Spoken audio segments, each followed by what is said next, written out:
ei ole. Tegelikult väike ümarlaud on täitsa olemas, ehk siis ilmselt ta väike tulebki, sest meil on natuke kavast maas, aga mitte väga palju. Selle ümarlaua sisult peaks olema tegelikult selline avatud arutelu, ehk siis ütleme vaba mikrofon. Küsimused, ettepanekud, mõtted, kaebused, kommentaarid, soovitatavad teemakohased. Eesti inimesed muidugi leiutasid Skype'i selleks, et omavahel suhelda. Otse suhtlemine ei ole meile kultuuriliselt väga omane.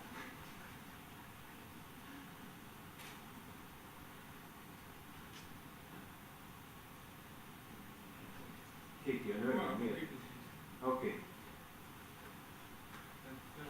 Mis sellest programmist kõige rohkem nagu siis silma jäi või ütleme niimoodi kõrva jäi? Õigemini sooviksime selle päevaga, mis on rahvusvaheline siis vanemaste võõrandumise vastane päev, ehk siis tõsta esile just seda poolt, et oleks see vähem võõrandumist ja nagu siin Küllike ka välja tõi, et ka pere sees võidakse ka siis võõranduda kui sellisena. Ja eelkõige on see probleem just siis, kui vanemad on lahku läinud ja ühiskond on arenenud, et tänapäeval ei ole enam nii palju seda tabuks vanemist, et minnakse lahku, et on järjest rohkem lahku mindud ja see on inimeste oma valik. Ja me läksime siis selle kuidagi laste üleskasvatamise osa ära tegema, et neid katkisid hingesid oleks vähe. Et võib-olla siin ootaksime võib-olla mingisuguseid tagasisidet ja no võib-olla. Mina kirjutas ma olen õigusteaduste magistri ja ühendus olema keeleterapeut, nii et kõik ettekanded olid sügavalt kasutavad. Probleem on selles, et kui inimesed lahutavad, siis on nii kõva tunne, et vihased. Võib-olla kasutaks ära sellest kooluumuriga juhtina, mida me räägime, et võib-olla kasutaks seda ära, kui inimesed abielluvad ja on teine suur tunne on armastus. Ma aastan ilma seletada hakkama. Et võib-olla kasutaks rohkem abielulepingut, eriti kui me mõtleme seda, et abielluvad eri rahvustest inimesed ja siin ei ole mitte sellest, et kes kingad ostab ja kes rohud maksab kinni, vaid hakkab juba sellest peale, et mis keeles laps hakkab rääkima, mis keelsesse kooli ta läheb, mis kultuuri ta hakkab süvendatult saama. Et võiks veel naljatooni juurde lisada sellega, et abielu institutsiooni võiks tähtajaliseks teha, et on 5 aastat sundtähtaega ja siis vaatame asja üle. See on kõik selles suunas, et oleks asi natukene rahulikum, sellepärast, et see probleem on ju selles, et inimesed on nii vihased ja nad sellest vihast lahti ei lase. Ja see ei kesta mitte aasta või 2, vaid see võib kesta 20 aastat. Võib-olla aitab see, et mõlemat abielu poolt nagu või kooselu poolt käideldakse eraldi. Selleks on oma metoodika olemas, kus on üks abielu pooltest tuleb kursusele ja see kestab 10 kohtumist. See on Fischeri metoodika ja üksjagu vana, aga ma olen seda teinud. Ja selle metoodika tulemus on see, et see üks pool, kes tuleb, ta saab rääkida täiesti vabalt, ta on võõras keskkonnas ja seal on selle abielu poole meeleolu tõus kursuse teisel poolel märgatav. Tähendab, ta saab aru oma tunnetest, asjadest, ta leiab uue seltskonda endale, need, kes on lahutavad inimesed, seal ei ole mitte ainult need, kes on lahutanud, vaid need, kes ka lahutamisest mõtlevad, sest on ju teada, et see, kes lahutamiseks ettepaneku teeb, on juba 2-3 aastat lahutamisest mõelnud, eks ju, abielu kestel. Et võib-olla jah, et see rõhk panna hoopis abielu eelsele perioodile. Et otsustatakse ära, mis koolis käib, mis lasteaias käib, kas ta räägib albaania või eesti keelt ja missuguste vanemate juures ta käib ja kõik need olulised asjad ära otsustada ja võib-olla läheb siis lahutamine ka lihtsamalt. Muidugi küsimus see, et abielusid on vähe, et me ei saa neid inimesi kätte, mingit abieluöölset lepingut ei saagi teha. Siis võiks öelda, et kui minnakse rasedusega ennast kirja panema, siis sõlmitakse siis see leping ära, miks ka mitte. et neid vaidlusi lihtsalt oleks vähem. Te vaatate mind nii kurja näoga, et juristidele ei meeldi see asi võib-olla, aga no kui kohtutäituri seda ettekannet kuulata, siis olukord on ikka trööstitu. Et siin võib ükskõik mis punnitamisi teha, ükskõik mis seadusi vastu võtta, ega siin tulemust ei tule. Tähendab seda sama rada edasi minnes. Et siin tuleb teha mingisugused kardinaalsed muutused. Ma juuraga ei tegele, kuigi ma olen õigusteaduste magister, ma tegelen rohkem pereteraapia ja nende lahutavate inimestega ja ütlen neile küll soojalt, et nii palju kui võimalik lahendage omavahel asi ära, sest kui asi jõuab kohtusse, siis nad hakkavad oma õigust taga ajama ja siis läheb see sekundite lugemisele, kas laps toodi õigel ajal või mitte, et sealt nüüd tagasipöördumist ja lepitamist sealt kindlalt ei tule. Et see peaks olema enne kohtusse minekut ja pisut rahulikumas, enne kui kohtusse lähevad. See kohus ajab asja kordi hullemaks ja siis, kui enne veel last märgatakse, siis kohtusse minnes seda last ei nähta üldse. Need on ainult kohtumääruste lugemised, sõrmega rea ajamised, ja neid etteheiteid, kui tahetakse seda viha koos hoida, siis seda leitakse, see võib olla ükskõik kui pisikene asi. Et midagi peab muutma. Maailm on küll uus, aga inimesed on ikka oma tunnetega endised. Et selle vastu ei saa ja kui meil laste psüühikahäirete arv kasvab tohutult, elame heaolu ühiskonnas, aga psüühikahäired on nii palju, et võib-olla see pereõpetusest on ka räägitud, et koolitame vanemad ära, et kuidas nad abielust koos elavad, aga mujalt maailmas kogemus näitab, et mitte keegi ei taha sinna koolitusele minna, kõik tahavad ise proovida, et see nagu ka ei toimi, et võib-olla see pereteraapia osa, et kui hakkab juba natukene viltu minema, et siis võib-olla pereterapeudi juurde ja siis näidatakse näpuga ära, et et praegult on selline olukord, lapsed on väiksed, peate rohkem pingutama, koos kohvikus käia ei saa. Et võib-olla see, et võib-olla ergutada vanemaid pereterapeudi juurde minema, kui nad natukenegi aduvad, et ei ole kodus enam nii mugav olla. Võib-olla nii. Aitäh.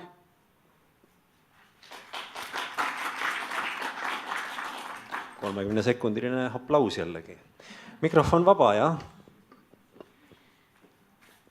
Ma ütleks vahele, et ilmselt mu nägu on erialaselt tõsiseks muutunud. Kui hüpoteetiliselt oleks praktikas võimalik sõlmida selliseid kokkuleppeid, siis ma arvan, et see oleks väga teretulnud. Üks probleem, mida mina veel oma praktikas näen, on abielupaarid, kes lähevad lahku, aga nad on elanud ikkagi mingi aeg koos ja nad on neid lapsi kasvatanud, ehk üldjuhul neil on ikkagi mingiski osas sarnased kasvatuspõhimõtted. Aga väga palju probleeme on nende paaride ja nende lastega, kes on saanud lapse kas kogemata või kokkuleppel. Ja kokkuleppelapsed, ma ei räägi siin ka samasoolistest perekondadest ainuüksi, vaid ka heteroperekondadest.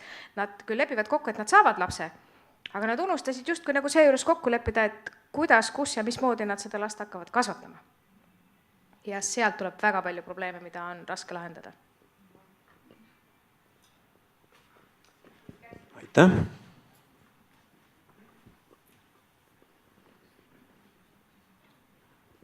Tänan. Mati Saaben, elatiskohuslane, aga mitte täitevmenetluses. Kuidas ma peaksin tutvustama ennast? Et kui siin otsiti lahendusi väga keerulisele probleemile ja neid ilmselt nagu väga lihtne leida, aga siis ma pakuks siiski välja ühe või pigem ma küsiks spetsialistidelt, kohtutäitur kahjuks läks ära, tema võib-olla oskas kõige täpsemini öelda, et see miinimum elatiskohustuse tase minu hinnangul vähemalt 2 lapse eest on nii kõrge, et enamus neid, kui vaadata meie elanike sissetuleku jaotust, siis enamus ka isasid ei ole võimelised seda nagu sisuliselt täitma või see on nagu ebarealistlikult kõrge. Ja minu üks nagu niisugune hüpoteetiline lihtne lahendus võiks olla see, et ilma pikemalt arvutamata, kui me laseks selle näiteks 2 korda madalamaks, siis kas võiks juhtuda see, et need lahutusjärgsed suhted vanemate vahel muutuksid natukene paremaks, sest see majanduslik motivatsioon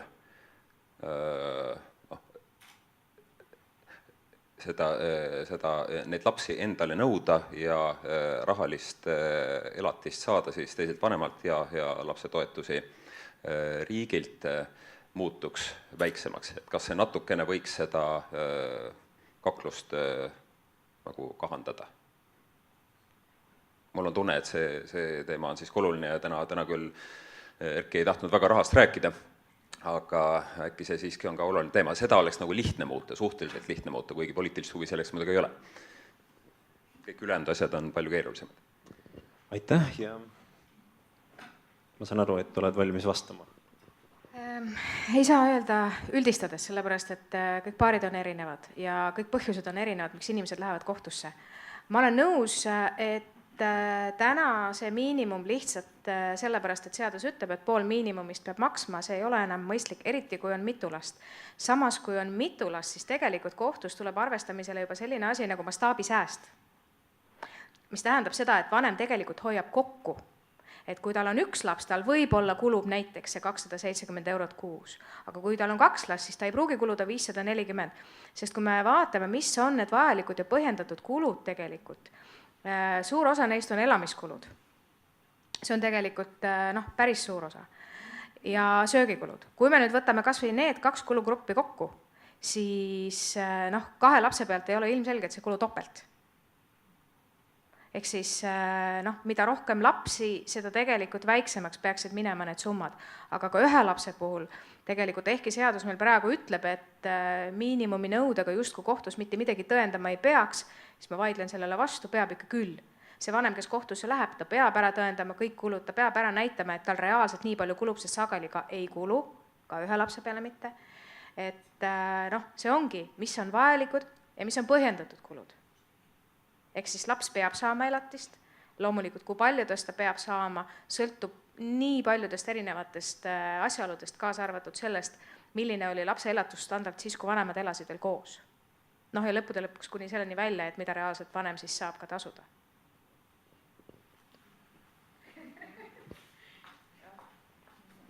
Aga siin väga ikka oskan kommenteerida, et see ajatelg ja see, mis on toimunud, oli seal kirjas, et ega seaduse muutmine selles mõttes ongi lihtne, see käib siin samas majas ja selleks muudatuseks ei ole vaja isegi 51 häält, on ju piisab sellest, et kui on rohkem poolt kui vastu, aga selles mõttes need teemad nagu ongi nii keerulised, et iseenesest ju see nii-öelda ettepanek oligi siis ju vähendada mitte 2 korda, vaid nagu 3 korda ju põhimõtteliselt suurusjärgus. Et selle peale tuli ju kriitika, et Reinsalu võtab lapsed vaesusesse ja nälga ja nii edasi on ju, et see kõik on nagu selles mõttes ju nüüd siin viimase aasta jooksul toimunud, et see kindlasti see ei ole, see summa ei ole siin on veel ju üks asi, et sel ajal, kui see tähendab, mis oli üldse nagu ju sellise sätte eesmärk oli siis kiirendada, lihtsustada kohtumenetlust, et on mingi summa, et kui nõutakse seda, siis ei ole vaja mingisuguse selle suuruse üle vaielda. Et kui me nüüd täna ikkagi, kui ka seda niiviisi ei vaadata, on ju, ja suur hulk nendest asjadest, et kus see siis näiteks määratakse alla selle, et siis ta on selge, et eesmärk ei täida, seda on ka Riigikohus öelnud, et see ei ole iseenesest mingisugune uudis või vaja siin kuidagi nagu ministeeriumile ka ütleme selgitamist, et lihtsalt, et mis see nagu lahendus oleks, mis siis ka oleks poliitiliselt vastuvõetav, et see on juba oluliselt keerulisem küsimus, et ka lihtsalt see summa sealt ära võtta, mis on ka iseenesest üks lahendus, on ju, et siis kohus ise vaatab, et mis ta teeb, et praegu ikkagi on soov leida sinna mingisugune valem, et millisel juhul saaks siis nagu jällegi et noh, ei peaks nii-öelda siis tõendama neid kulusid kohtus. Ja võib-olla siis veel natukene selle, noh üldse selle elatise suuruse ja viisi ja selle kõige kohta, et ja noh, mistõttu ma isegi natukene olen nagu selles mõttes, noh okei, et seda on vaja, et nüüd mingisugune miinimumtase või kuidagi on paigas, et noh, mis laps igal juhul ära kulutab, aga noh, lõpuks on ju niiviisi, et ka vanemad, ütleme, nad elavad koos või noh, vabatahtlikult nii-öelda siis kasvatavadki seda last koos, panustavad sellise lapsesse väga erinevalt ja nad teevad seda vastavalt oma võimalustele, et noh, need, kes siis teenivad 1000 eurosid kuus, need ka ilmselgelt kulutavadki ka rohkem kui see, noh, neile see 270 eurot ei ole mingi, noh, see on mingi võistlustantsukleti ilmselt, noh, sealt ei saa uusi kingigi vist või no okei, võib-olla saab, ma ei tea, noh, ühesõnaga on väga kalleid hobisid, millele kuluvad hoopis nagu suuremad summad ja noh, millele vanemad ka kulutavad ja samas noh, need, kelle jaoks, noh, kes ei teenigi midagi, et kui nad elaksid ka koos, on ju, siis noh, siis nad ka ei panusta, sest noh, erinevatel põhjustel lihtsalt ei ole siis selleks võimelised, et noh, mulle tundub, et meil on nagu natukene see loogika läinud nagu selliseks, et noh, on mingisugune, noh, nagu lastetoetus on kõigil ühesugune, et see elatis peaks ka olema, et tegelikult nagu see loogika, et noh, vanemalt ei olegi võimalik, ütleme, rohkem võtta kui see, mida ta panustaks, kui ta elaks koos ja noh, nii-öelda normaalselt laste kasvatamises osaleks ja kui siis jääb puudu, noh, nii-öelda lapse normaalseks arenguks, et see on juba nii-öelda sotsiaalabi küsimus ja noh, sotsiaaltoetuste küsimus, et see, et me mõistame välja ja siis nii-öelda noh, täidame neid asju siin nagu ei tea mis meetmetega, et see on tegelikult tohutu ressursi kulutamine, et noh, võib-olla selle asemel nii-öelda öelda, et noh, me ei saa seda raha sealt kätte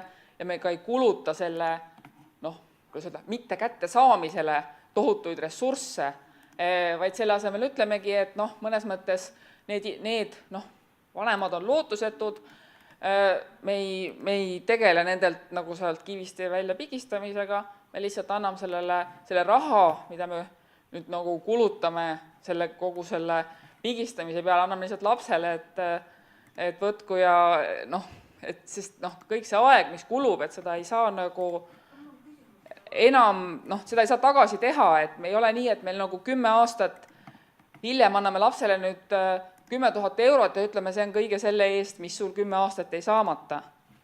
Jah.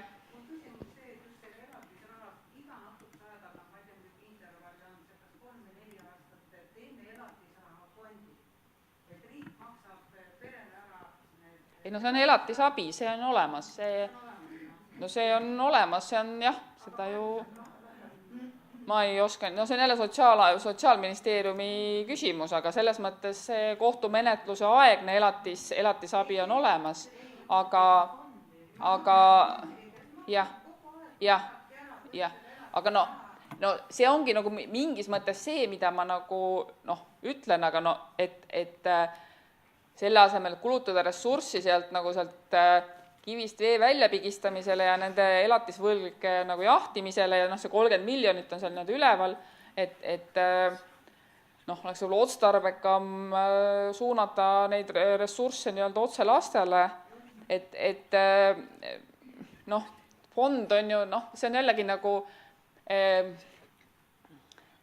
noh, see on see küsimus, et praegusega see elatisabi lähtub nagu sellest, et me maksame noh, selle kohtumenetluse ajal seda raha, mis siis nagu sel lapsel sellelt vanemalt on nagu õigus saada, aga noh, seal ongi nagu see küsimus, et kui sellelt vanemalt nagu ei olegi võimalik midagi saada, et noh, kui ta ongi vangis, on ju, 20 aastat, on ju, noh, ta ei tee seal tööd ka või noh, kui teebki, siis sellest mingit noh, ühesõnaga, et need olukorrad, kus asju ei saa, jah, et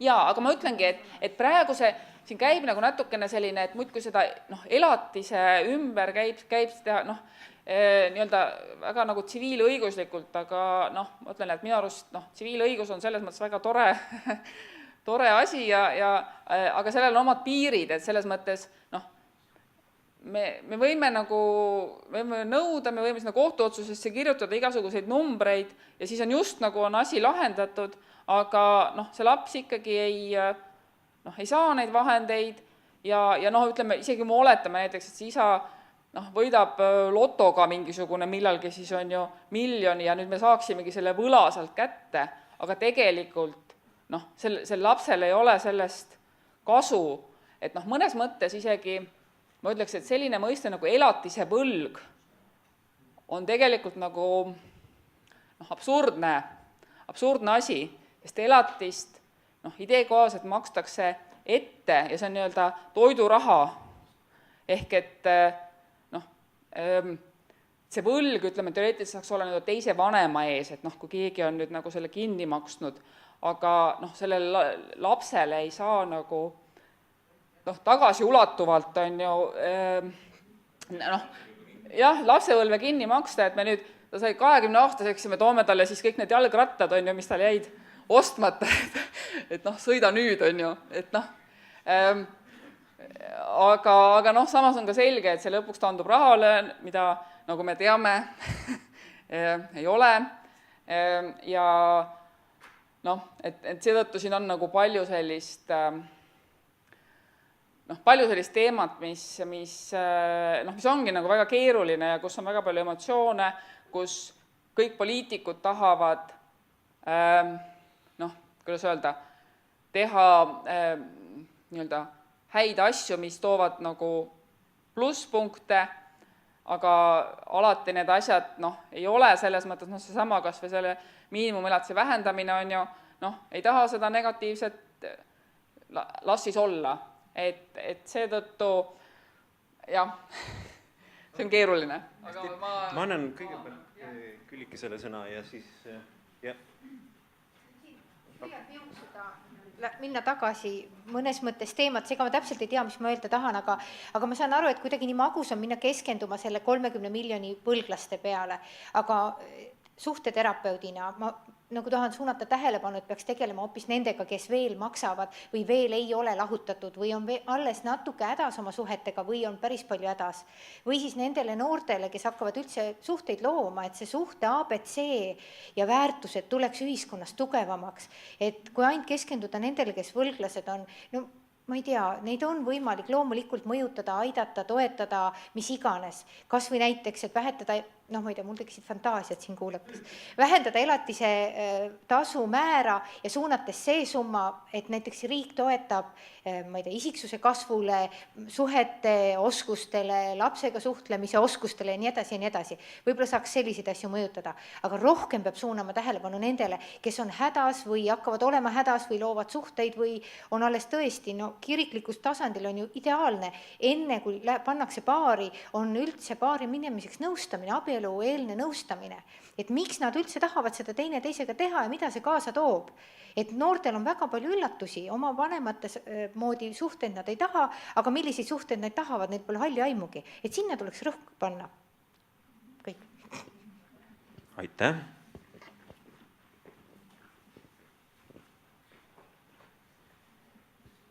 Ma olen päris palju selle temaatikaga tegelenud ja kaasa arvatud siis osalenud siis ka elatise selle ümarlaual ja ma julgen selle põhja peale öelda, et me võimegi jääda selle raha üle vaidlema, et kui palju maksma peab ja kes kui palju saama peab ja me jäämegi vaidleme aastaid ja selle vaidlusel ei tule lõppu.